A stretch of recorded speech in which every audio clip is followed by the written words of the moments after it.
Good evening. For those of you that I have not had the pleasure to meet, I'm Richard Sommer, Dean of the Daniels Faculty. And it's my pleasure to welcome you to the 2015 George Baird Lecture tonight. Before inviting Professor Emeritus George Baird to the podium to introduce our featured speaker, Jamie Fobert, I'd like to take a brief moment to speak about the establishment of this special annual lecture in George's name. Many of you are, of course, familiar with George's scholarly and professional work. George preceded me as the Dean of the Daniels Faculty and is the founding principal of the firm Baird, Sampson, Newark Architects.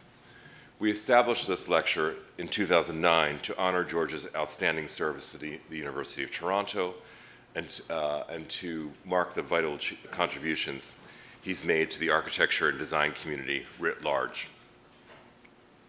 I like to say this as often as I can. I've been very fortunate to have the support and camaraderie, really, of two of the deans that preceded me, both George Baird and Larry Richards, and they're both here to. Oh, Larry, you moved. Each actually have their legacies that are associated with one of the things they're most committed to. Larry, for Larry, it's the gallery here. And we also have, by the way, through the generosity of one of our alumni, recently established an award in Blanche Van Ginkel's name, another previous dean.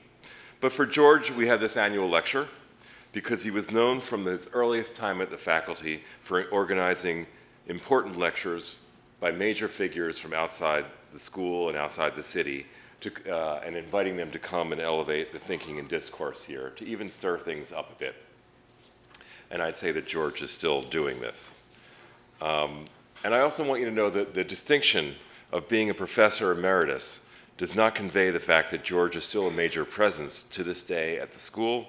As professor emeritus, he continues to teach several classes and serve as a thesis advisor and critic. In fact, I think he's teaching more now than he was, certainly when he was a dean, and I know more than when he taught at Harvard, so we're getting our money's worth. And in case you've missed past George Baird lectures, including last year's featuring Patricia Patkow and the lecture the preceding year featuring Phyllis Lambert, they can be found on our U of T Daniels YouTube channel, and I encourage you to visit that and look at all of many of the great lectures and events that are there. There's also a roundtable discussion that we hosted last year to mark the launch of George's most recent book, Writings on Architecture in the City, and that's scheduled to be posted shortly on this channel. And I should add that George has actually been on a bit of a tear since publishing that book. He has been far and wide doing talks and book signings for this new book of collected essays. I have reports of very lively events in Cambridge, Massachusetts recently, and London and elsewhere. So this has been, he has not really let up very much. Finally, before I ask George to come up to the lectern and introduce tonight's lecture, I want to say to those of you that have contributed to the establishment of this annual lecture, on behalf of the Daniels faculty, thank you. For those of you who would like to know more about the endowment and how to donate to it, please don't hesitate to follow up with Jacqueline Rafflab or John Cowling in our advancement office, because we could always use more. So it's now my pleasure to ask George to come to the lectern and introduce tonight's speaker.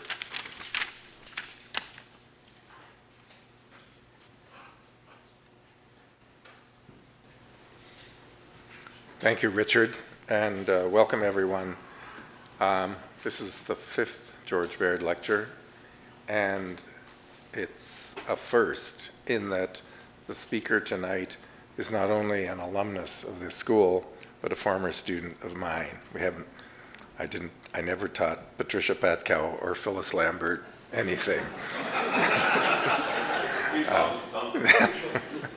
But I did have Jamie as a thesis advisee in 1987, and he reports that I wrote him a letter of introduction when he left. This was still the turbulent years at U of T, and so Jamie, like a few other graduates in those days, decided to leave town quickly rather than slowly and made his way to London, where He reports because of my letter of introduction, David Chipperfield offered him a job on the spot. Jamie worked with David for 9 years, eventually becoming virtually Chipperfield's right-hand man in the Chipperfield operation, and among other things, literally opening the Berlin office of the, for David Chipperfield upon their being awarded the commission to rebuild the Neues Museum on the Museum Island in Berlin. Jamie eventually decided to leave the Chipperfield office with David's blessing and set out on his own and very quickly began working on a number of projects, a mix of relatively modest residential renovation projects and quite interesting art installations. This combination situated him in a very interesting way inside the London art world. And I think it's fair to say that it is that situation of his that has led to the quite remarkable career that he has actually subsequently had. I think we're going to get a fairly general talk with lots of projects tonight, so I won't say too much more other than to say that he has recently had a monograph of his work published, which I would recommend you take a look at. And he kindly asked me to be one of 2 people who wrote introductory essays for that book. And in that, I talked mostly about built projects, almost all of them residential ones. But I did end my essay by talking about 3 recent projects. Well, in fact, some of them, I guess, are still current projects even. He actually has 3 extraordinary projects in play at the moment. The first one is an extension of the Tate Gallery in St. Ives. It's the smallest of the 3 branches of the Tate, but it is the Tate Gallery. He is also doing a renovation of a complex of buildings in Cambridge called Kettle's Yard, which is the home of an extraordinary collection of British art from the 1930s that was brought together by a curator of architecture, a curator of art at the Tate Gallery in those years, who was unable to get the permission of his board of directors to purchase these modern artworks for the Tate collection, and so he simply bought them for himself instead. And now they reside in this complex of buildings in which he himself lived with this remarkable collection for many years. Lastly, I'm sure you've all heard of the Bloomsbury Group. The Bloomsbury Group had a weekend retreat called Charleston Farm, east of London, and sure enough, Jamie Fobert has the commission to reconfigure a series of agricultural buildings as an interpretation center for Charleston Farm itself. I had lunch a few months ago with Sarah Milroy, and I was telling her about Jamie because she had recently been in London curating the Emily Carr show, which was at the Dulwich Gallery. And so I was telling her about Jamie and said that as far as I could tell, those were the 3 culturally most significant projects going on in Britain at the present time. And they're all being done by an architect from Toronto. And Sarah agreed with me that they could be considered to be such projects. So with that, I will turn the floor over to Jamie Fobert.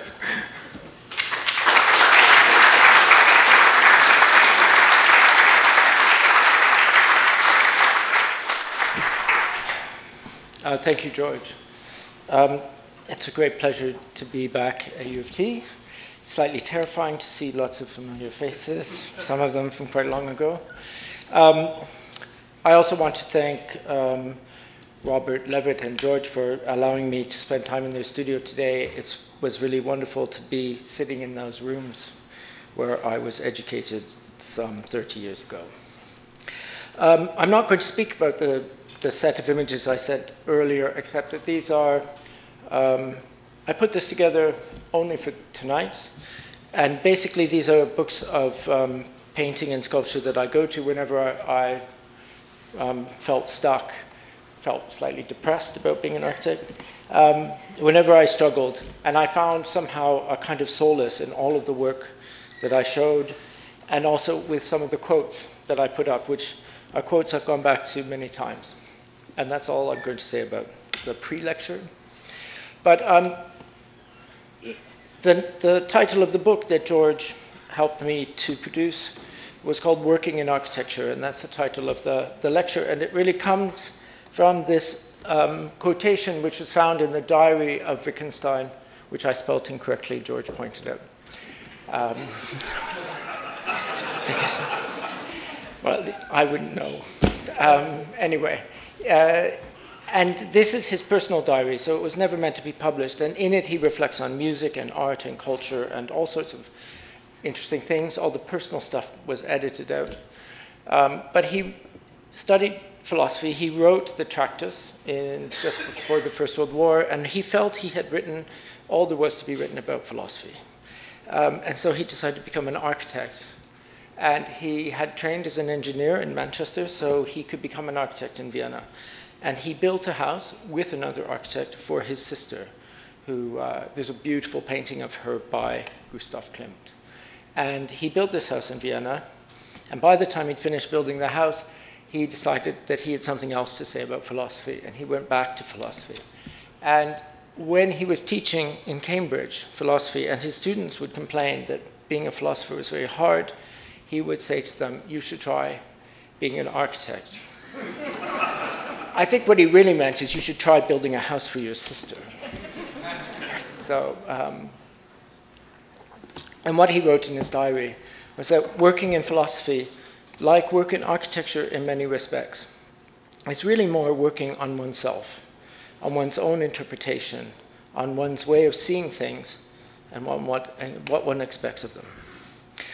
The work of the practice, as George very kindly described, has really fallen into three streams of work which cross over in terms of content and what we learn from them, but are really almost independent sequences of projects.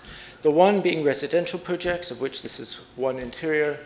The other, which was kind of extraordinary to me, was that from art projects we were introduced to retail, and we've been extraordinarily successful at doing retail, which I never had any intention of doing. And the third is art projects, which George has mentioned, and this is installation.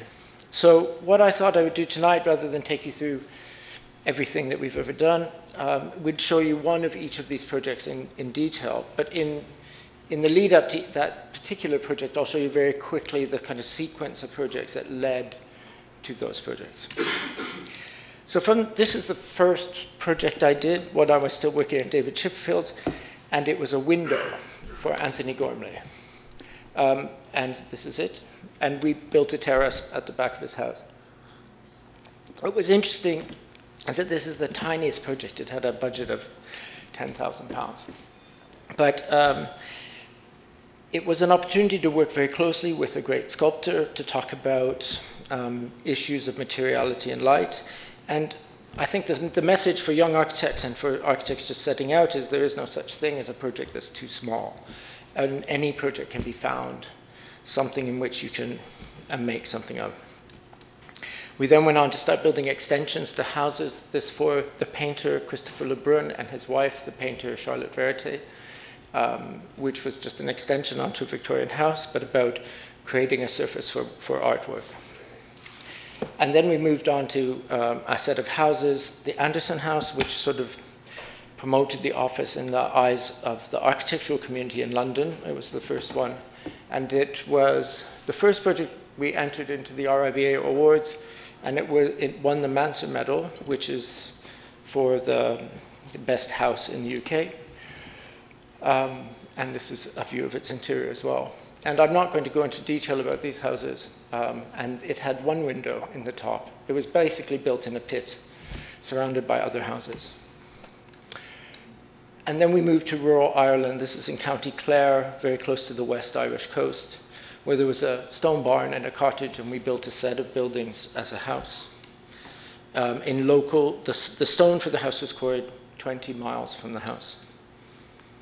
And this is the main sort of courtyard space. This is the client and his donkey.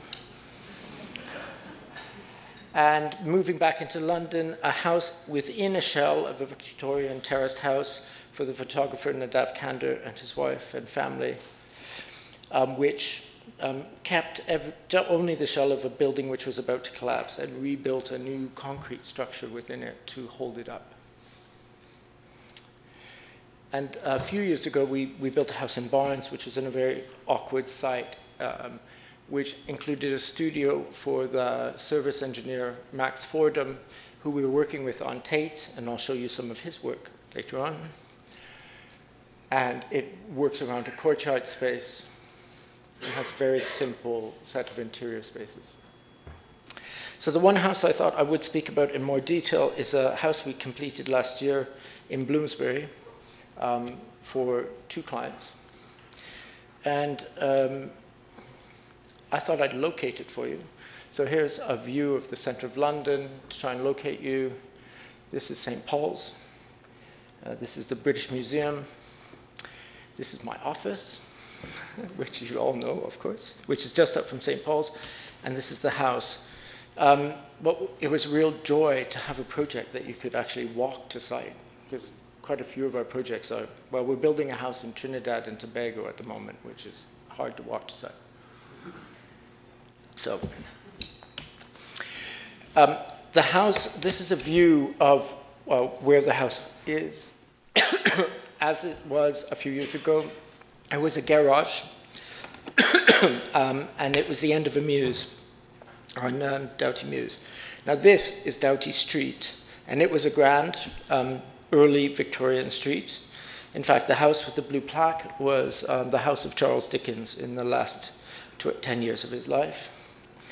But the street we're on, which is Doughty Mews, is a mews. And basically the mewses were where the carriages were kept and where the horses were kept and where servants lived in the upper floors. And so these were really the service streets. What happened in the interwar period and certainly after the war, and this is Doughty Mews, that these modest houses became turned into mainly bought up by writers and journalists and artists, and they coexisted with the grand houses, but they had a sort of parallel existence. So this was the site long before I saw it, when it was a car repair shop. But by the time we arrived on the scene, the shed had been torn down, and this was all that was left. So the thing about the site is it has one facade on the mews and one on a street leading to the grand houses. So the project started to become about how to find a house that could exist on the mews as a mews house and then turn the corner and become grander on the high facade. How it could build a piece of architecture with complete of the mews. In a lot of ways, people felt that the end of the mews had been left empty. And these are very early sketches of that process. So this is an aerial view of the final plan, but what I've tried to show is that in terms of how the site operated, which was very unlike, say, a house like a standard Georgian house or a standard mews house. Instead, what we had was 2 facades which were allowed to have windows and which were on the street. And the entire back facade, because the gardens and the backs of the houses had never been overlooked, they had a right to light and they had a right to privacy, and we were not allowed to put any windows in the back of the building in any way that looked back. So we had a 200 square meter space, but only the front facades. So the only way to make the house work was to insert a light well. And in this area, there are almost no light wells, but in other areas of London, like Bayswater, light wells are a really integral part of English housing. So this is a model, a card model we did for the first sort of planning studies. And we build a lot of models at a lot of different scales. And we work in card, and we work in real models. We avoid at the design stage any work on computer in terms of trying to understand the volumetrics and the way the building needs to be. Of course, we do all of our construction drawings in computer, and we use renderings for certain things. Certain clients want to have renderings. But in terms of developing what the building should be, we work entirely in sketches and drawings and models. And this is the card model. Now, we took this model to the Conservation Office in Camden, which is the borough in which this exists. And they said, well, we understand all of this. It's all very well. So what material is it? And we said we were thinking of trying to make it in metal. And they said, well, if you build it in brick, you have a 50-50 chance of getting planning. If you build it in anything but brick, you have a 5% chance of getting planning. So the client said he quite liked the idea of a brick house. So we built other models, and this one is curiously, starts to consider the folding of the facade.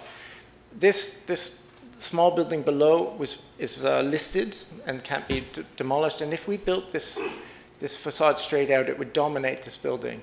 So the folding back of the facade is less about willful form making and more about adjusting very specifically to the conditions of the site.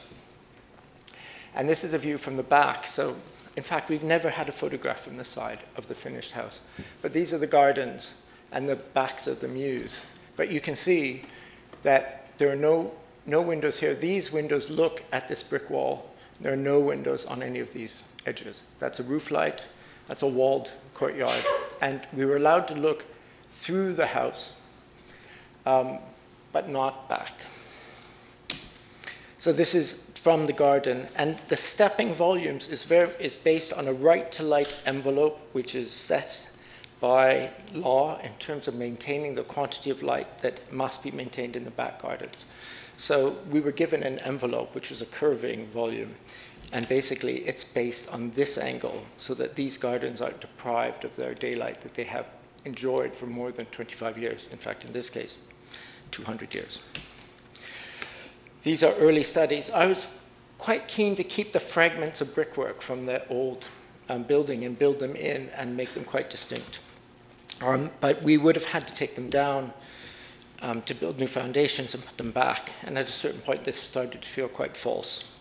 So we started working on building a completely new brick house.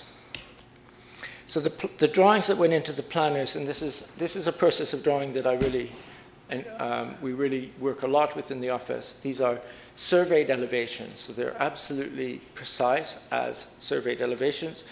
And then we bring photographs into them and stretch them until they're elevational. And so this represents absolutely the situation as a pure elevation, and then with the new building. And this is the Roger Street, which was the more highly developed street leading to the high buildings, and then in the mews. And it was very important that somehow the building completed the mews and then altered and moved up. I suppose of all the images that I showed in the pre-lecture, the only ones that I would say are more inspirational and actually lead to concrete proposals are the sculptures of Chiida, which have this kind of ability to shift and take on a sculptural form, which I really admire. Again, after planning, in the process of doing the construction drawings, we built a 1:20 model. So it's 1.5 meters by 1.5 meters, where you could get into every room of the building. And this was the client on the roof terrace. And we're building this model while doing the construction drawings, because in my opinion, you can render a building as much as you like, but you won't uncover the mistakes. But if you build a model at 1:20 of a building, then the builder can build a building. And it reveals all the problems in the building, it exposes any issues, and it allows you to have a total confidence in exactly the thing that you're going to get back, whereas to be honest, I never trust a rendering. And this is another shot of that model.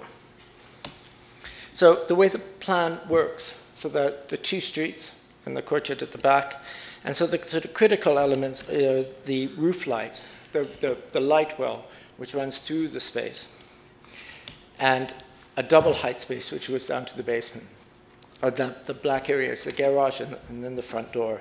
And at this level, on the Mews is an office. And many of the Mewses have offices on the ground level where they're very open. So it felt very continuous with the Mews to place an office there.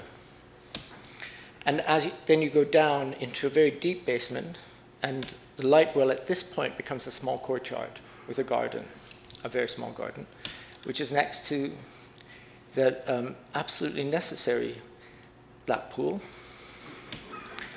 And then as you move up into a kind of piano nobile, you have, again, this light well in the center.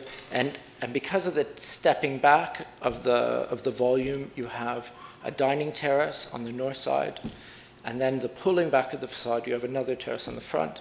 And then in the gap between where the Mews steps up, you have a third outside space. So while this is a house with no garden, it is a house with many outside spaces. And on this level is the kitchen, the dining area, and the master bedroom, bathroom, and study. And as you move up to the very top of the house, again, we're pulling back even further. We have the roof, the light well, which is really just two facades, double height volumes going up from the floor below, and a very large terrace facing south. And at the end of that is a 4-meter deep planter where we can grow a mature tree on the roof.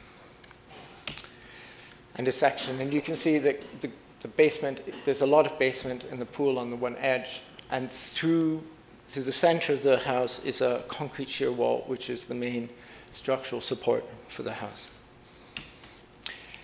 So we did continuous piling, 8 meters deep, around the entire periphery of the site to excavate. The house on the side was the Mews house, which was only 8 meters high. It looked quite precarious during construction, and the family that was living in it were quite nervous, but it was obviously very safe. This is the depth that we constructed. In the center of the basement, we then drilled 590-meter deep boreholes. So they're like 40-story buildings.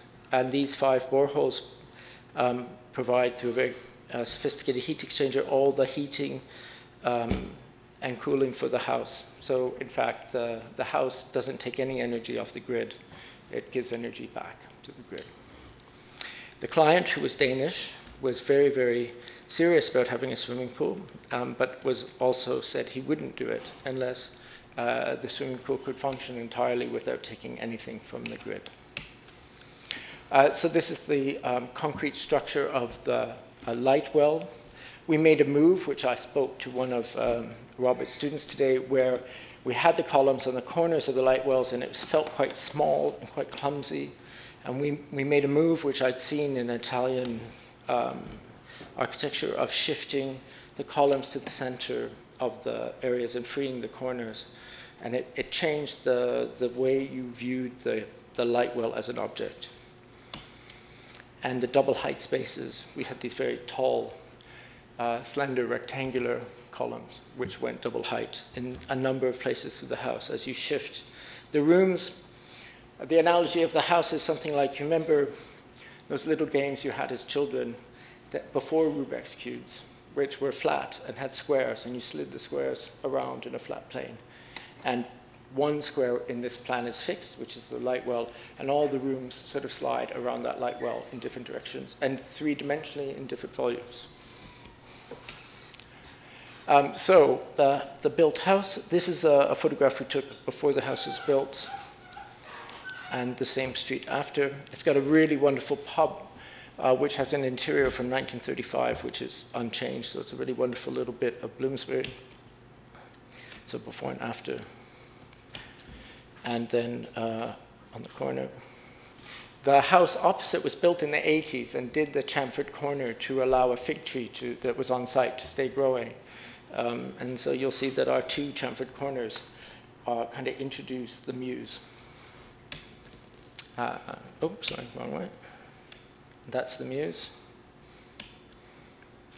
And the way, in fact, something I should photograph is as you move further up the Mews and you look back, the top of the house disappears and the windows in the gap reflect the trees, and it feels like there's just a very small brick wall and then you're seeing through to trees. It's like the house, as you go up the Mews, the house dissolves entirely, almost evaporates.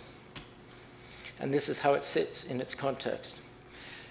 For us, it was very much about considering Georgian houses, the way Georgian houses have a very proud, very elegant, and very reserved exterior, where they're not shouting about being an architect, and where all the joy, all of the complexity is on the interior of the house where the clients actually use it.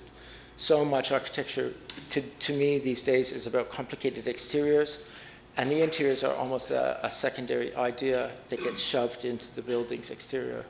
And this is completely the opposite way that architecture should function.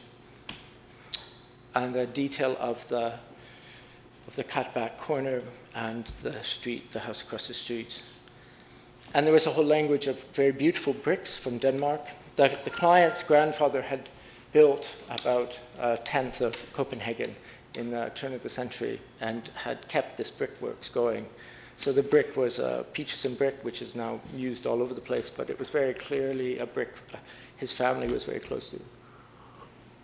And the roof structure, and the garage doors, and all of this were made from plates of bronze.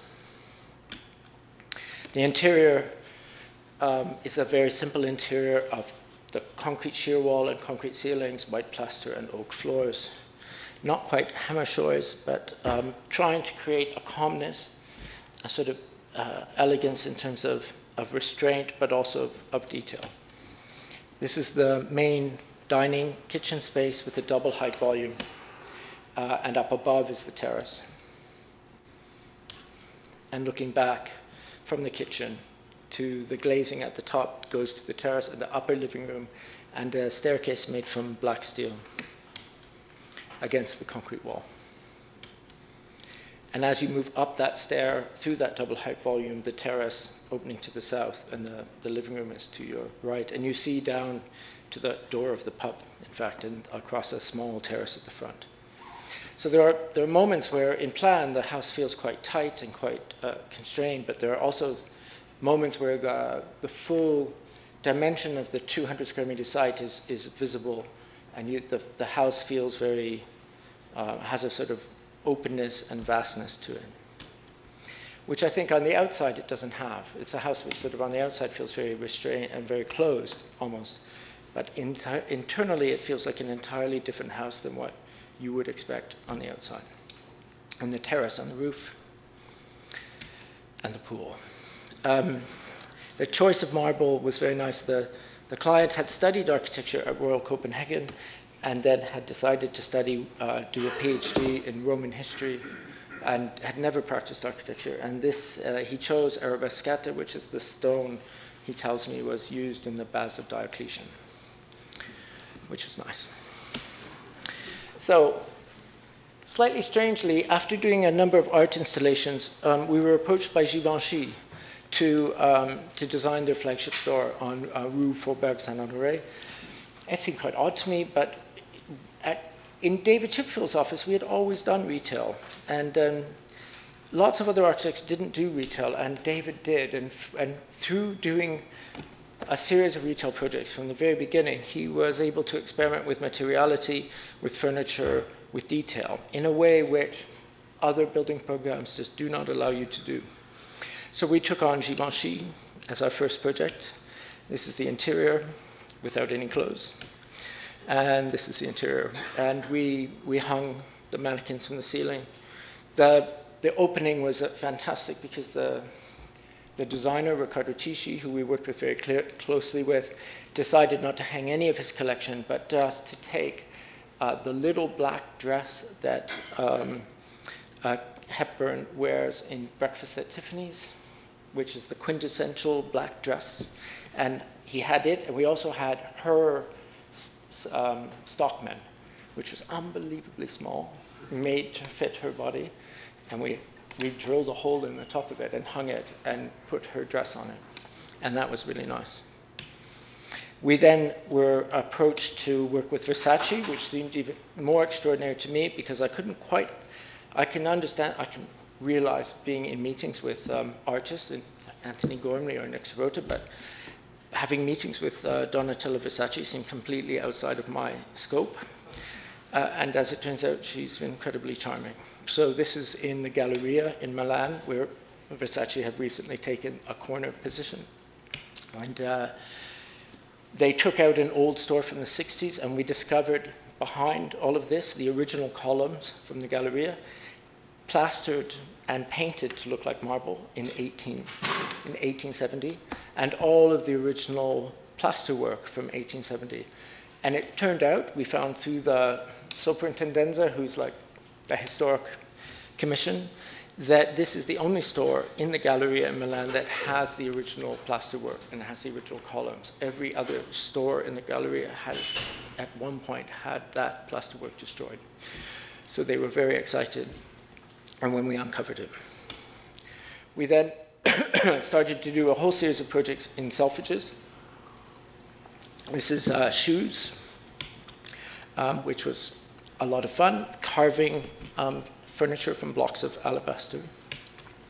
And we continued in other departments in Selfridges and doing elements like for Givenchy in Selfridges as well. And we've just started. David Chipperfield has taken the ground floor on one side of Selfridges and is building a new building. And he's on the ground, and we're now starting to redo the basement where we'll be interconnected. And I'm on the floor above, so it's like a Chipperfield sandwich. So what all these retail projects led to is a project which I'd like to show you in more detail, which is in Paris, and is for a department store called Baird, who own other properties. So again, Notre Dame and the Pompidou Center, and this is the site. So what we were first asked to consider was a series of courtyards in Haussmann blocks. These courtyards, which led to a small public square. And then this is the Baird, which is a big department store which no tourist ever goes to. It's kind of like, it's a combination of John Lewis, where you get your cheap appliances, and Tokyo Hands, where the basement has the best collection of nuts and bolts you have ever seen. And there was other projects by other architects that then would create a route. And the idea was that these private spaces would become public. So this is the site of the master plan. The dark bit in the middle is part of Baird. It's part of the department store that they built recently. But all of the blue areas are new areas of restaurant, cafe, and retail. This is the entrance at the base of the space, which normally is closed and feels quite private. The courtyards themselves have been asphalted over when they did stock rooms underneath, and they're mainly used for bins and motorcycles. Beautiful passages built with the Haussmann buildings that lead to the apartments above, but are kind of stuck between really dreadful courtyards, which have been infilled over time and had fences put into them. And the final courtyard is a rather beautiful Haussmann courtyard, but still asphalted over, which leads to this very small, quite sweet square. So our project was to reconsider the facades on all sides, and we started with one street, and then to consider this route through the three courtyards leading to the square, and how we could then open up. And what this would then do with these restaurants and shops is create transparency. And when we took the project to the city of Paris, the mayor said that they have many, many projects where people come to them and ask to make private space, to make public space private. And this was one of the few projects he'd ever seen where people were offering to take private space and make it public.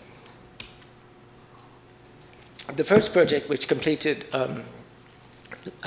last year, was to create 5 new shops on the Rue des Archives and to redo the facades. And I'll speak about that briefly first.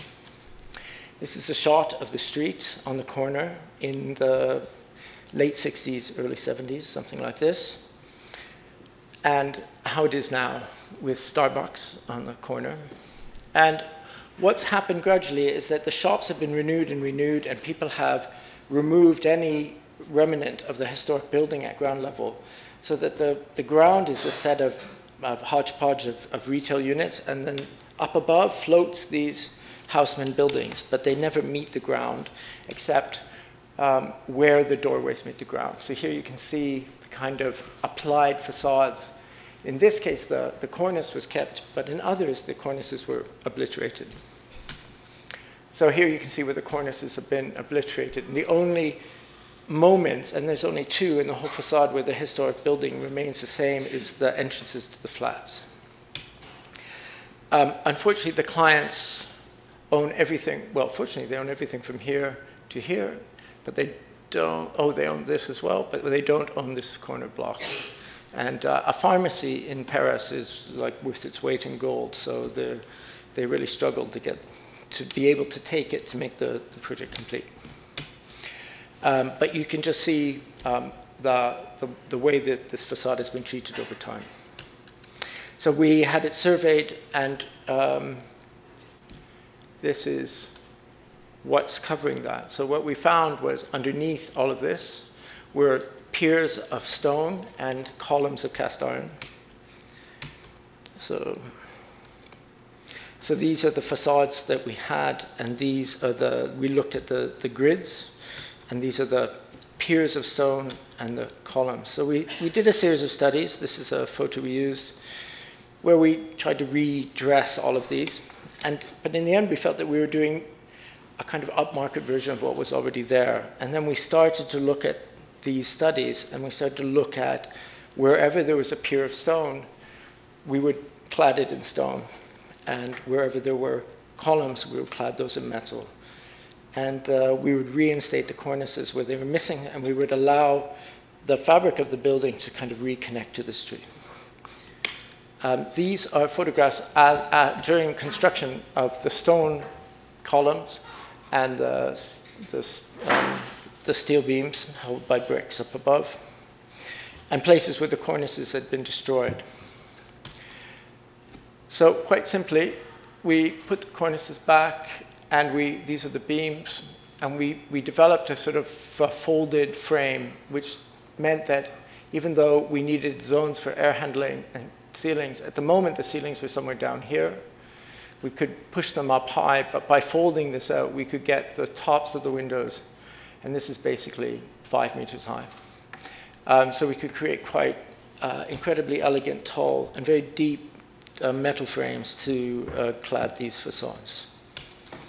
And this was a model that we made for the clients, or we had made for the clients, which showed, and you'll notice at this point we considered bringing the rustication down. But at a certain moment I felt that was, there was this moment where it was becoming pastiche, or whether it was becoming a kind of new way of letting the stone. So we took away the rustication. So this is the corner before and the corner complete, before the shops moved in.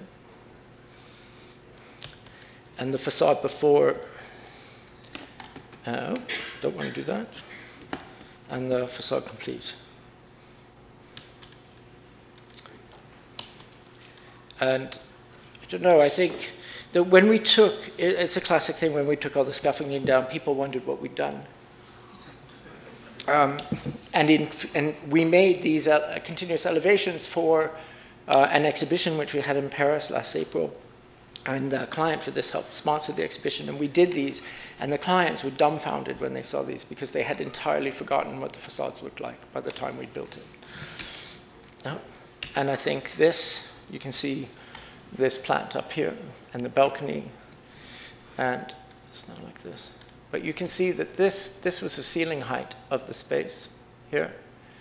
And now, if I leave that, go the right way, that ceiling height is now up here. So in terms of the reading of it. And yes, there was a certain element of historicism. I mean, this had to be scrutinized by Bâtiment de France, and the woman who runs Bâtiment de France for the Marais, she really is championing this as a new way of approaching, allowing the houseman buildings to have a presence on the street and allowing them to come back down to the ground, but giving a framework in which contemporary architecture can be inserted. Now, we put a plaque. I have to say, when we were discussing the whole project for a year and a half, they were talking about having a cigar shop for men and a hat store and maybe a flower store. And then when we done the whole design area being built, they got their retail team in the department store to let the spaces. And they came back because they were with Gucci, Prada, Givenchy. And it was slightly disappointing because this, you know, it was overly gentrified. But it was because I mean, in the end, they're the ones that are willing to pay, and the people who were making that decision weren't choosing it on a cultural basis, they were choosing it on a purely economic one. But just in case we can get rid of Gucci, the panel of stone that it's being carved in is a slip that can be removed, and then you can put another one, carve a new name in it. And this is, we made these bronze fins and frames in solid bronze, so they stand out. So there's a real strength of the quality of the material in these huge 5-meter high windows. And this is the street now. The second project, which is underway now, is to consider the courtyards, this route through, and these spaces. And the first thing we looked at was about creating spaces for cafes and retail off of it. And these have been used only as stock rooms and boarded up and really felt very closed. So what we did is they also had ventilation to the basement below, and all of these had been blocked up in the past, so they were not functioning. So we were able to convince Bâtiment de France that we could remove all of this on the basis it could be put back in the future when someone wants to restore it. And we could put in very simple window frames so that this image became very simply this. What was there most important for Bâtiment de France was that the fabric of the building, the sort of important fabric of the building, was untouched. And then we started to consider whether these windows could start to extend and become something else in the courtyards. And of course, we looked back at Judd cubes, and in fact, these, which were really the scale of some of the cubes, and also this Dan Graham project, which is in a courtyard in Berlin, where twisted cubes form a cafe. So we looked at each courtyard, and where we wanted to move into the new spaces, into the department store, we put cubes, and when it's populated. We built a model. We did consider doing cubes that were stacked, and because the first floor is going to be retail as well, but Bâtiment de France said absolutely no two-story cubes. But they were really quite supportive about the cubes on the ground floor, because what they liked about the way we approached this was that what was historic was preserved and very clearly historic, and what was contemporary was very distinct and was a secondary layer. So in the end, the proposal is that this courtyard becomes this courtyard with the cubes as entranceways into the stores, and all the other windows are fixed but open to the stores or the cafes. In the third cafe, similarly, at the far end, so that this space becomes this space. And all of this building is going to be a cafe. So one of the things we noticed very early on is that from all of the apartment buildings, you look down on the space, and in this case, it's asphalt. But not far away, 2 blocks away, is the Musée Carnavalet, and of course here, classic French hotel. You have a surface which is very much decorative to be seen from above, in this case, a parterre. So we started to think about decorative surfaces. Of course, we started to look at burley marks and the whole Portuguese tradition of two-tone paving. This is, of course, in Rio de Janeiro. And we started to propose two-tone patterns. But we ran into trouble with Bâtiment de France, who felt this was a very Portuguese stroke Brazilian material and was really not something that was lent itself to Paris. And then we found This is an archway, a passageway in Versailles, and I saw this years ago, and I was just struck by this paving, which is blocks of wood outside. And these blocks of wood have been in these passageways in Versailles for 400 years. And then we started to do some more research, and we found this, which is a courtyard flooring in Dublin, in the college there, in hexagons. And we started to find, by asking around, that there are lots of these in Paris. This insert pattern is blocks of wood, and even more. And when we showed these photos to a historian that we work with in Paris, he showed us these. This is the Marais in Paris in 1890, when the Seine flooded. And what he told us, extraordinarily, was that all the streets of Paris in the Marais were paved in wood until this flood. And after a week of being submerged under the Seine, they all came up. So these are boardwalks, and everything you see in this picture is the paving floating on the Seine. My favorite photo, yes, this is a woman being transported by her servants, an aged woman. Anyway, fantastic. But you can just see the blocks of wood everywhere. So then they repaved all the streets of Paris in cobbles, which then during the student riots in '67, they asphalted over because the students found that with a crowbar, the cobbles became a very handy tool. So we started looking at all of the patterns that we could see historically and doing some renderings, and we showed these to Bâtiment de France, and the woman from Bâtiment de France was really thrilled at the idea of putting timber floors back, and we just hope the Seine doesn't flood. And we were looking at different blocks of wood in different patterns, the hexagons, spacing them apart, and maybe letting different patterns merge. Yeah? So this is a study for all the courtyards. In fact, at that point, we thought we would take this courtyard as well. But in fact, this is a public square, and the city said, no, the public square is a public square, so we stop here. But it's still something. And we thought about a route that runs through and carries you from courtyard to courtyard through the paving, which is like this. And these really spiral off. And these are just different studies that we did. And so if you look at this, a section like this, it's about this set in mortar. I went to Paris last week, luckily 2 weeks ago. And we made these are mock-ups of woodblock floors set in mortar. These will go, we've been told, much blacker over time, but they will start out like this at least. And this is some photographs of the mock-ups that I just had these taken for you.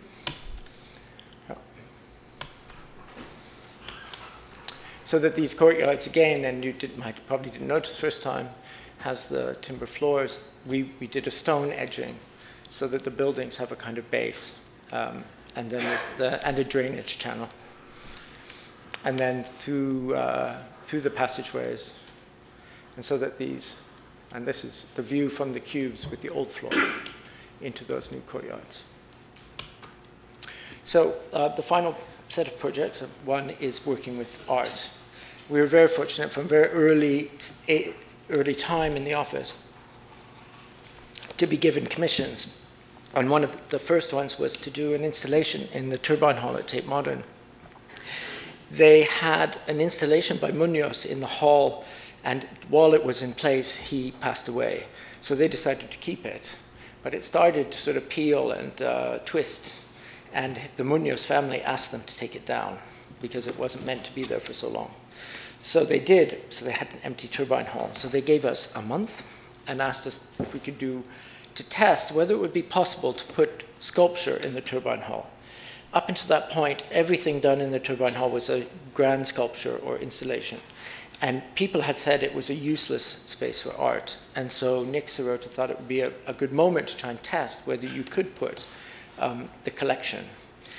The installation before that had been Anish Kapoor's giant diaphanous red thing. He had a budget of £250,000. We had a budget of £25,000. This is the difference between artists and architects. So we proposed 3 plates on the floor where the sculptures would sit. They would start from 1900 with Rodin and end with 2000 with Gormley. And the Tate had big gaps in their collection. These gaps are represented by the walkways. So they have a really great mid-century collection of sculpture with Hepworths and Noguchis and Brancusis. But it was all done in raw steel, which came straight from the factory.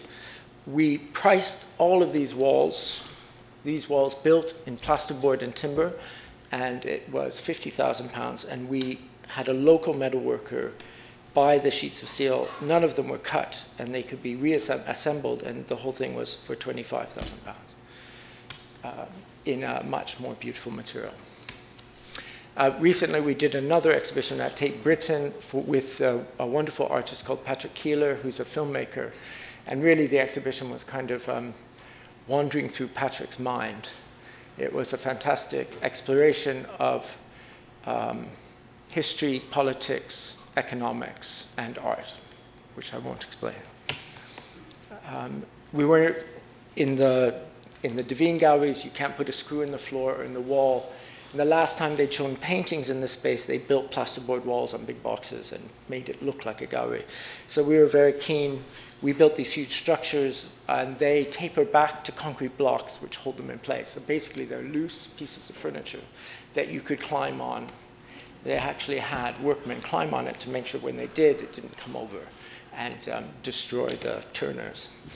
And the idea was it was very much like drive-in movie cinemas and signs in the countryside, in a very light, all mill-finished aluminium, and it just, the paintings floated in the space. And following that, we worked on the Frieze Art Fair for a few years, and the great thing about Frieze is you plan it for a year, you build it in 3 weeks, it lasts for 5 days, and you demolish it in a day. So it sort of defines temporary, but it was great fun. And following that, we were given a wonderful commission to do an art gallery in Moscow.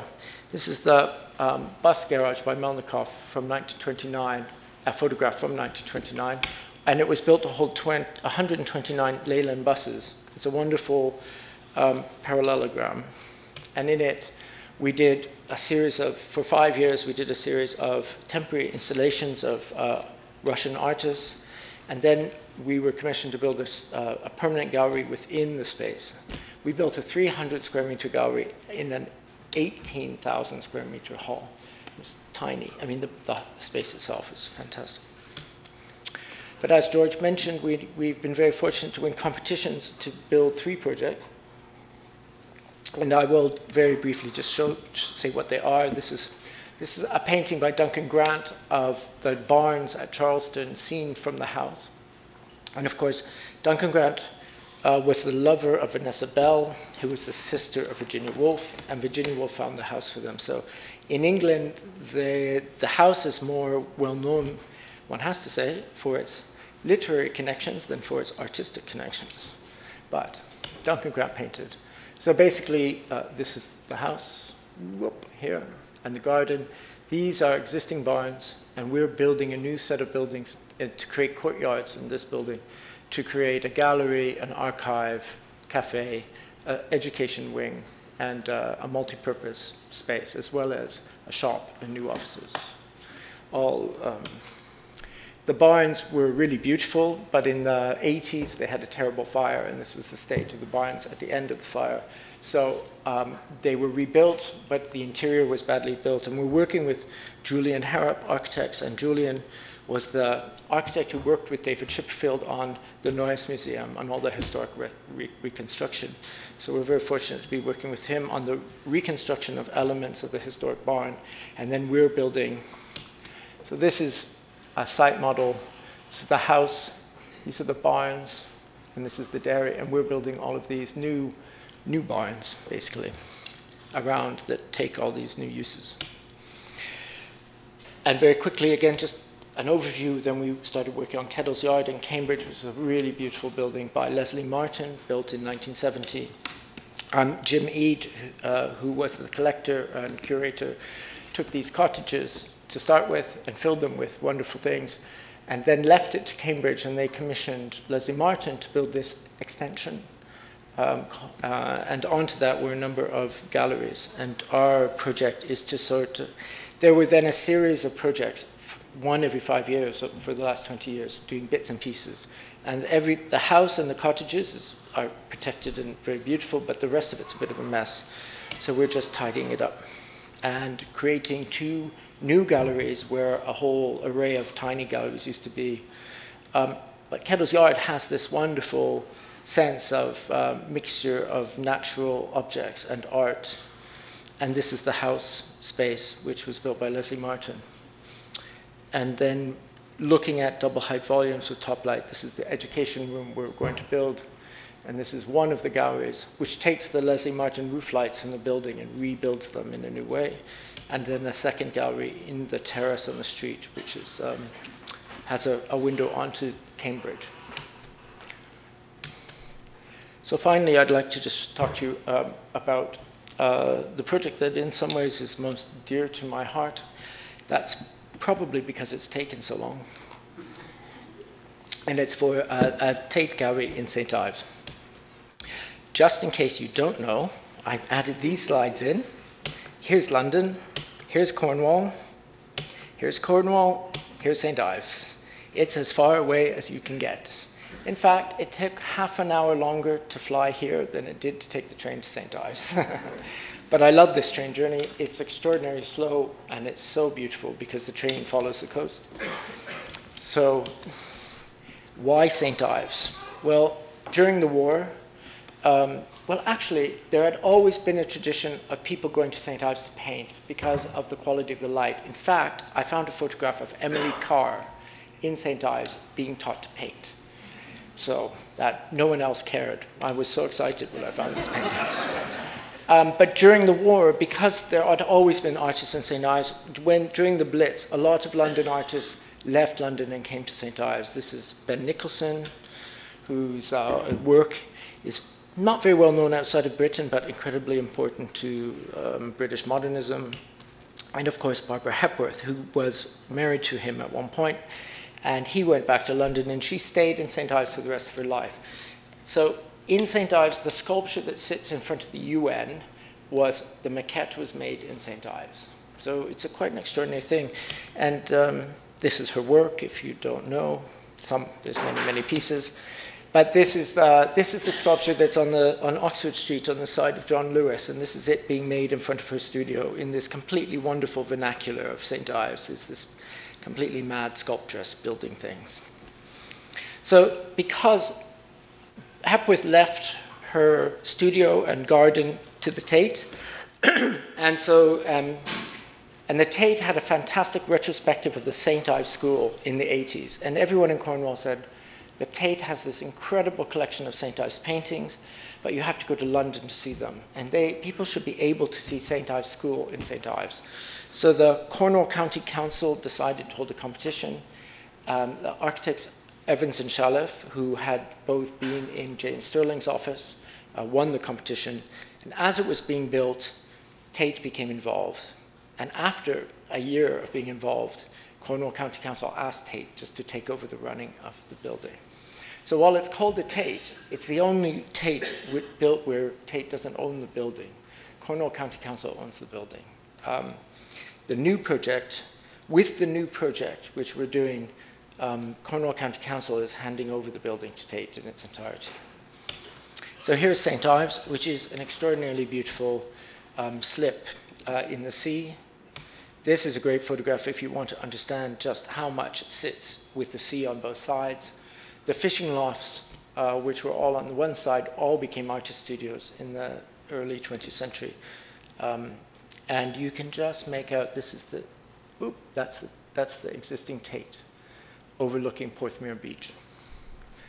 And don't be deceived, the water's freezing cold. So this is the Tate. It is very much in the tradition of what Eldred and David were doing at that time as part of the continuation of the work of James Stirling. But the drum, which you can see here, came from the fact that the site had been a gasworks, and it was the only industrial building in town. This photograph was taken just after the war because the Luftwaffe dropped one bomb on St. Ives, and they were aiming for these gas tanks, and they got this house, sadly. Yes. But you can see at that point, this is 1945, how many ships there were, and yet the beach had beach culture had already started. But this is a cemetery, Baird Cemetery, incredibly beautiful place to be buried, looking out across the Atlantic. And this was meant to be the extension for the cemetery. And these, in fact, are linen bed sheets bleaching in the sun, not tombstones. And so this became our site. In the 60s, they built these housing blocks for sheltered housing. And our first project, the first competition, was to build a Tate here, which was a really hard connection between the two. But what happened since the first competition is that Cornwall County Council decided that these buildings, which were basically built of asbestos, should come down and they should build new housing for sheltered accommodation in the town. And they would sell the back half of the site to Tate, and then with the money, they could build new housing. So that project happened first. And this is the housing, which isn't great, but actually everybody in this sheltered housing has a balcony with a view over the Atlantic, so it's not so bad. And we have the site behind. And people are saying, well, shouldn't the Tate be in front? But the Tate have this immense glass window looking out of the sea, and the one thing they don't want is another window. Yeah, they want galleries, not windows. So here's a plan. This is a bit faint, but this is the drum gallery with the glass window that looks out to sea, and these are the galleries. And you can see the overlap between the existing Tate and ours is it's about a 3-meter overlap between the two sites. In order to get to these galleries, you have to go up 3 flights of stairs from the sea. 1 flight to get from the street to the lobby, and then 2 flights to get up to gallery level. And by the time you get there, you have 400 square meters of gallery only. And people are always mystified why such a big building has so little gallery. And it's because it's built on a cliff, and most of it's rock. And only when you get up higher can you get to a gallery. So the first project we had, you then got faced with a gigantic stair and lift to take you up to the car park, which would separate the galleries. And the opportunity of the new site and the new competition was that I realized that we could put the new galleries absolutely level with the existing galleries, which would mean that you would come through the sequence of galleries straight into what could be a new gallery. But to do that, we would have to excavate 12 meters. And unfortunately, this hill is made of a stone called blue elven, which is the hardest stone in the British Isles. So it took 9 months of excavation to remove the stone. We thought we could cut it in really nice blocks and use that in the building. And the QS put a stop to that. And they couldn't blast it because it's surrounded by ancient buildings, so they broke it up slowly with a little jackhammer. So all that's done now. That's good. So this is the way in, and this is the plan. And it's a very simple plan. You can see the complexity of the gallery sequence that Eldred and David provided, which made quite small galleries. For Tate, what they really wanted was just the biggest possible gallery they could have. And we provided a service building in between that could then service both the old building and the new in a lobby. And so what we provided was a new gallery of just under 500 square meters, which is bigger than all the other galleries in the museum put together. But also, the design of the gallery with 6 roof lights, equally spaced, meant that you could divide our new gallery up into 6 galleries, each 8 by 9 meters squared. We did about 32 different configurations based on where you put walls. And I'll show you the way the lighting works. As you move up, you rise up above those roof lights, and you have an office space for staff, and art handling and plant for the galleries. And as you move up again, you arrive at car park level, and there's very simply staff arrival, but also a loading bay, which means that artwork from Tate can be delivered. Before we built our building, this is how they delivered large works of art to the Tate. This is a Richard Deacon exhibition, and they had to do a road closure, then get a crane, and then lift the artwork over the Tate. And the day I went to see it, it was a gale. And I showed this photograph during planning, and the Tate people were like, please don't show this photograph. Because this is the national collection of Britain being art handled. Anyway, so with our new building, you have the loading bay at the top and a direct route to the level of the galleries.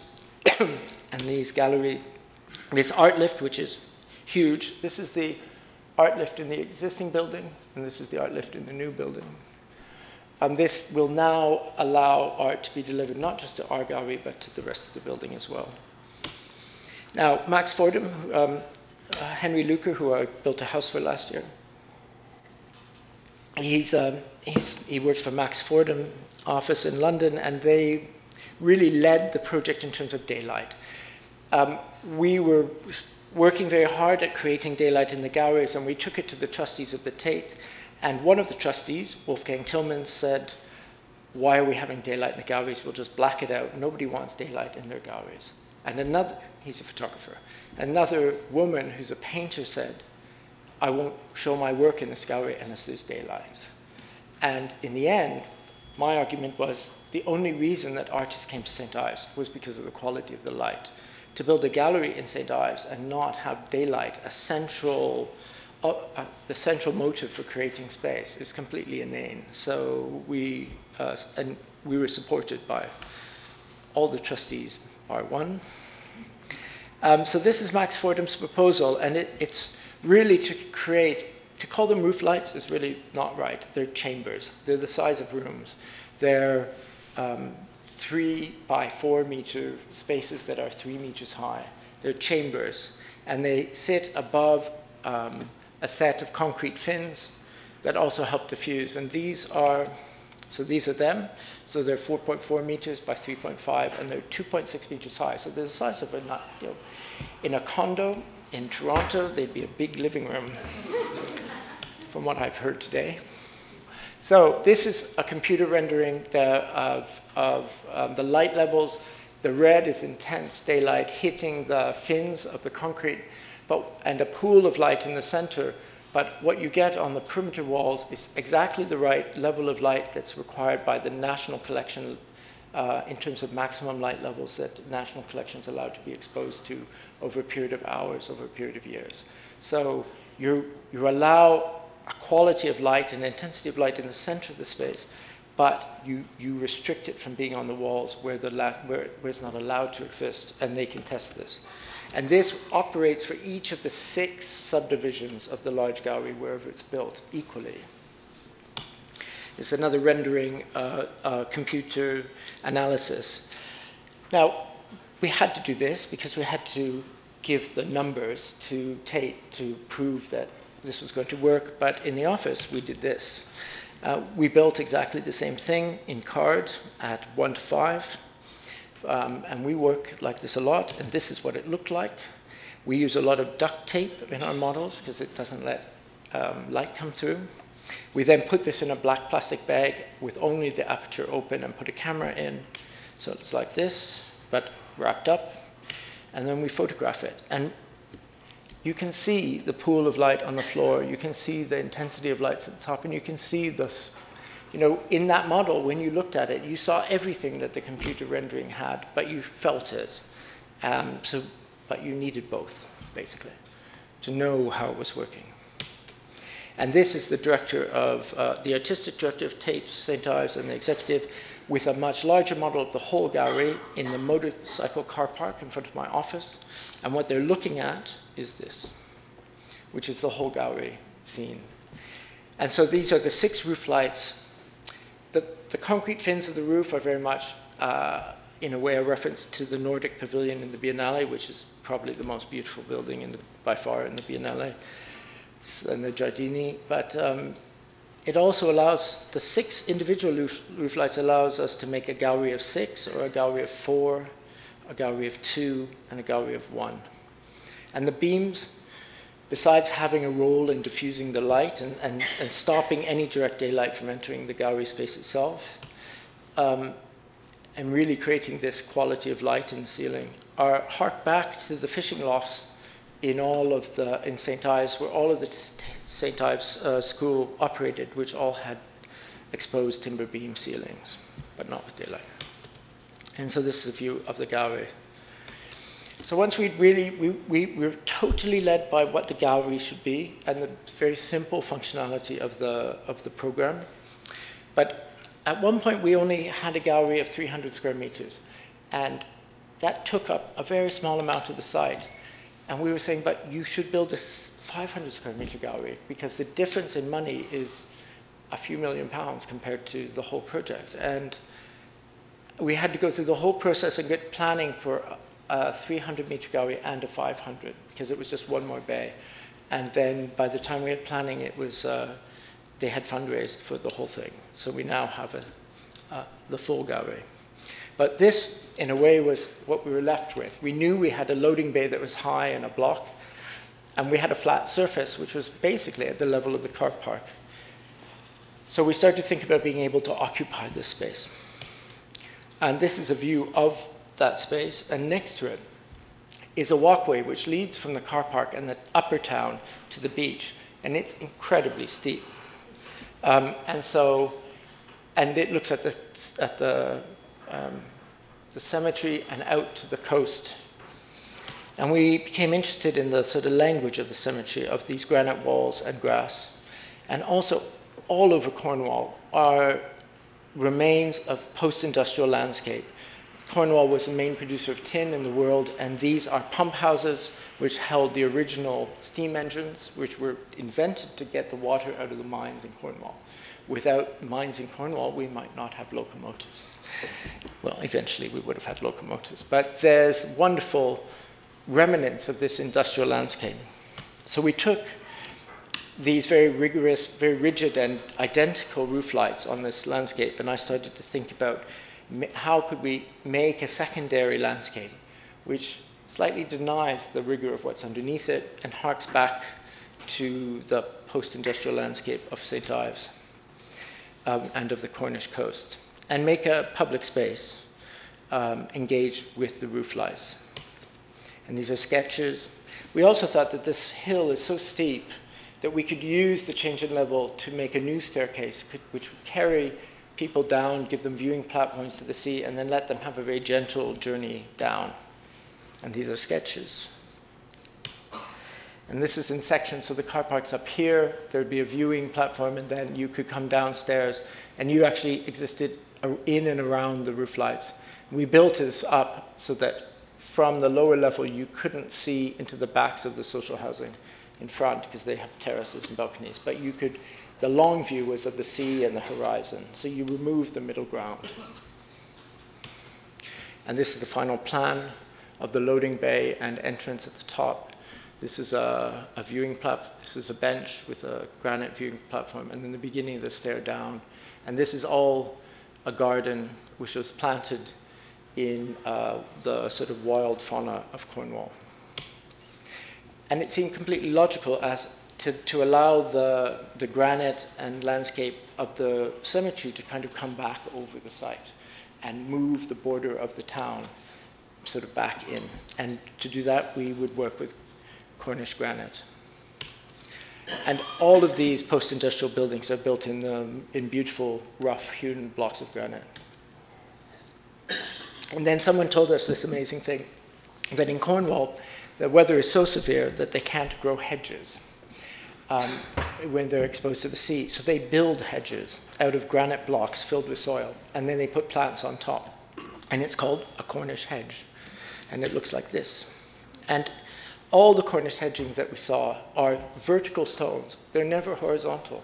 They're always stacked vertically, and they start big and they taper as they go up, and they're in a curve. So we decided to take this and clad all of the roof lights as Cornish hedges.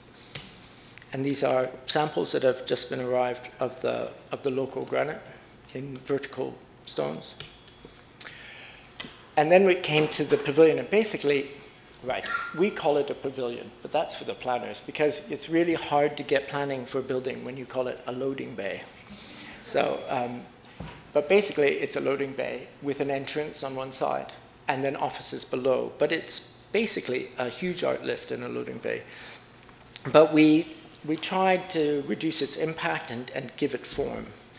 And these are studies. So you get the full 5-meter height with the loading bay, but the entrance is 3 meters, and then you step down inside, and then the offices are lower. And these are trying to find ways to let these buildings negotiate with its setting. But as it comes forward, it engages with a shear wall, which is the wall behind the housing, which is a 12-meter wall of granite. And at this one moment, we allow the building to engage with this front. And then we worked with lots of study models about the facades and the stepping of these buildings, so that this space became this space. And that's the shear wall and the roof lights and the staircase coming down.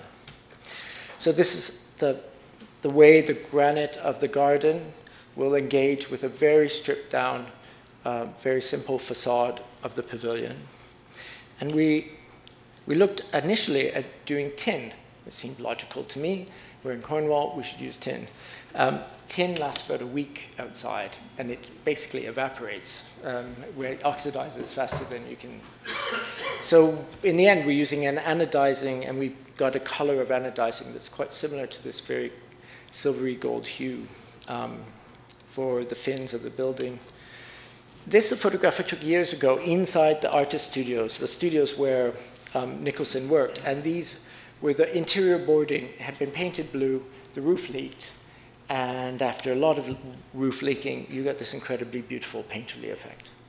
But the other thing we knew is that the other artist that St. Ives is really renowned for is Bernard Leach. And anyone who is a potter goes on pilgrimage to St. Ives to see the place where Bernard Leach created his pots from, this is 1914 to 1960. And he experimented with glazes and colors, and I really like these gray, green, almost sea colors that he used. So I noticed a building in South London built in 1890, which is on Blackfriars Road, and it's faience. Faience is the name for very thick ceramic building material. Lots of Chicago is built in faience. It's glazed, often white, and it's very clear joints. And there are 3 factories in England that still make faience and glaze them, and we met someone who's a master of glazing. So this was the facade of the building that we loved. And these are studies. We thought we could go a little bit grayer and a little bit more sea-colored. And these are samples that have just arrived. I think they need a bit more work, but these, what's very beautiful is the tile itself is an extrusion, and it's a very yellow ceramic. Then there's a green glaze, and then a second glaze on top in blue. And depending on the thickness of the application, they're all done by hand, and they're fired 90 at a time in a kiln. So it's very much a ceramic process, but I probably couldn't use them in Canada. Your winter's probably just too severe, I don't know. But they survive really well in England. And this is looking from below. You can see up here you get the luster of the glazes, the sort of orange peel. And the tiles we've made are shiplapped, so they overlap, and the bottom edges, the glaze doesn't get on the bottom edge. So from below you see the edging. These are vertical, whereas on the building they're all horizontal. They're like clapboard. So in a way, it's a sort of no-nonsense building. So you'll see them like this. And as the day changes, whether it's sunny or cloudy, or whether the light mood changes, they change color. They reflect the color of the sky. We had them outside, and they were constantly changing color. So this is the existing Tate and our extension to the Tate, which is quite clearly a different building. One interesting point is that you will always enter Eldred and David's building at ground level. You go through, you come into our gallery, and you go back out and you leave, and you'll probably never know you were in our building. You know, it's less like no one will enter our building except staff. And the experience of our building will be of the town using the garden and being on the garden on above. But I'm quite happy that nobody will. It's a bit like going into Kettle's yard. For anyone who knows Kettle's yard, you go into the cottages, you emerge into Leslie Martin's masterpiece, and then you leave through the cottages, and most people think they visited the cottages. You know, they have no idea that they were in this amazing space. It's the elevation from the sea. And the section where there aren't roof lights and where there are. And a model that we did showing before and after. And again, so you can see that the landscape of By Noon kind of comes across behind, and our building backs up against the back of a terrace, including this incredibly hideous building they just built a few years ago with a rocket on it. Eldred and David are building, I think you see it here, yeah. That's their building, and they're building an education room on the roof of the existing Tate's, and they're building this cone. They were hoping to build it high enough to block the view of the tower, but they weren't able to. So this is the gallery that we have. Now this is, 2 weeks ago, they sent a drone up. So here's the existing drum and the existing gallery. You will come through the hole in this wall below, and you come into the lobby, and there's the art lift and art store. You come through this door into the new gallery, which is now the concrete walls are being poured, and the roof will go on in December. So this is the view from the car park, looking down into the gallery. And this is standing in the gallery. I mean, it seemed really strange. We walked through the door of the gallery. You could stand from one end and look to the other, and the gallery will open in the spring of 2017. It's just a very slow process of building. And that's a view in the gallery. So that's the wall before the beams, and then above that are the chambers. So it's a really wonderfully volume of space for us. This is a rendering that Tate had done of a view from By Noon looking across the new landscape path with the roof lights and the terrace above, and our building, the pavilion building in the distance. And a view they had done of the interior of the new gallery. Thank you very much.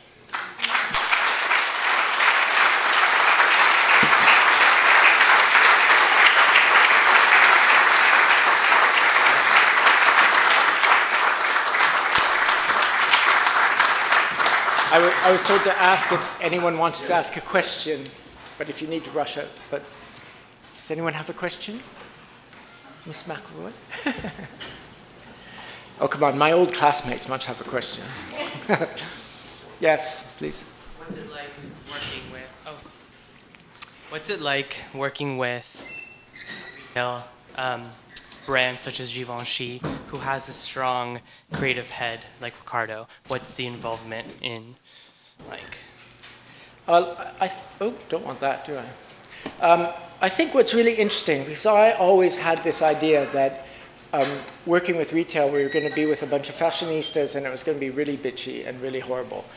And in fact, people who work in fashion have an incredibly high level of respect for people who work in the arts, and that includes architects for them. And they treat architects with incredible respect in a way which very few developers in this world would ever dream of treating an architect with that much respect.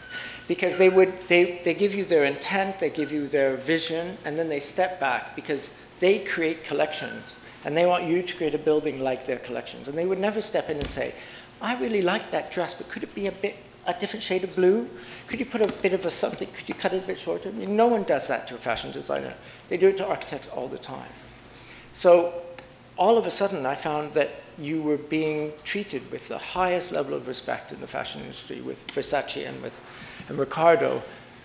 And Ricardo loved the work we did, so that's the most important thing. You need to work with people who, he basically loved the exhibition in Tate.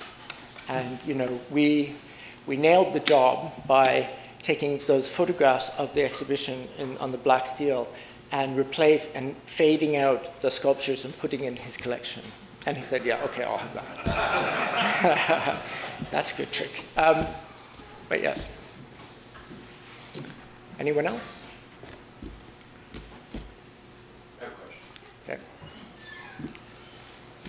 I wonder if you could speak particularly for the students about the importance or the influence of having, I guess, apprenticed or worked with David Chipperfield for those years, and, and how that has influenced your path and how you draw on that now. Well, I mean, I worked with David for 9 years, and I studied here for 5. So it's monumental education for me, being in David's office. I was asked this question by a student a month ago in a lecture, and they said, what did I learn from David? That was the thing. And I had to think about it for a bit, but to be really honest, besides his skill at detailing and his skill at making volume, David always sketches looking up, and no one else ever did that. People draw, architects look down, they draw plans, and then they draw sections, but David would draw what that corner looks like when you look up. It's not particularly nice, actually. But architects never look up and sketch. They always look down. And the other thing I learned from David, which is tremendously helpful, was that somehow in architecture schools you're told that, or in many schools you're told that you should have a theory, you should have a position, you should fight it, and fight your corner. And when you start practicing, there are so many obstacles to getting something built. There's so many times that planners and clients and different things and costs, and so your idealism seems to be whittled away and hammered down, and people give up, and then they produce shit. Yeah, because they somehow feel like it's not possible for them. And what David was incredibly good at is taking every moment of crisis and just stepping back and changing it and accepting what the planners said. You can't have a metal house, you have to have a brick house, as not a defeat, but a way of making the project better. He never allowed the sort of process of architecture to defeat him. He ended up taking these things which were like disasters, like value engineering, and turning them into things which made the project better. And it's an immense skill not to allow the process to defeat you. Thank you, Jamie. That was really wonderful. A couple of things, and I want to return to the idea of looking up. But you showed what was my bedroom window from 1972 to 75, overlooking Doughty Mews. Oh, really? And my local pub. Last week I walked by the shops in Paris. Right. So, and you know, it was quite wonderful having seen the earliest version of St. Ives to see what's evolved.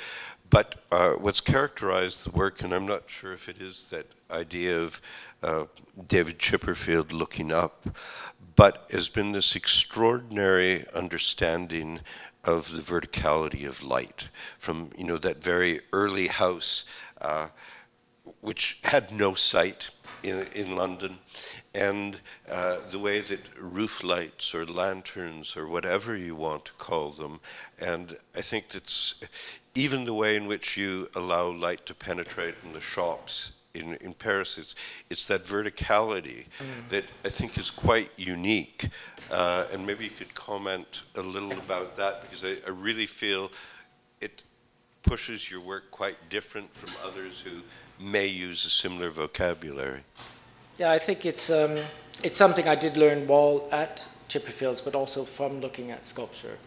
And David very clearly always said that light was the main material around which he builds his building. It's not a concrete house, it's a lighthouse. You know, that light was a material, and without it, other materials didn't resonate. And that you had to build around the void, and creating those volumes, and how light penetrated. So you would never put a roof light over a window. I did that in an early project, and David was like, you should never put a roof light in a room where on a wall where there's a window, because the one just kills the other. You know, it's either top light or it's view.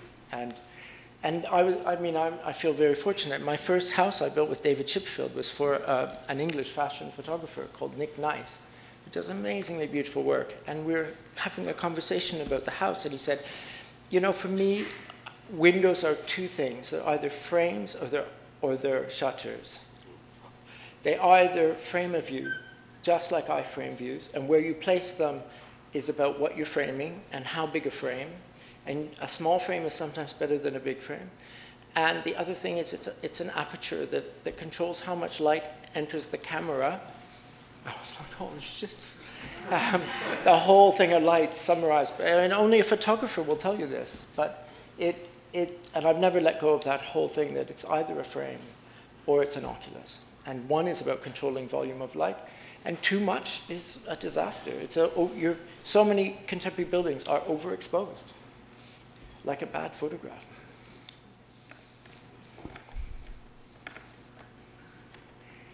Anybody else? Is that enough? Good. Thank you very much.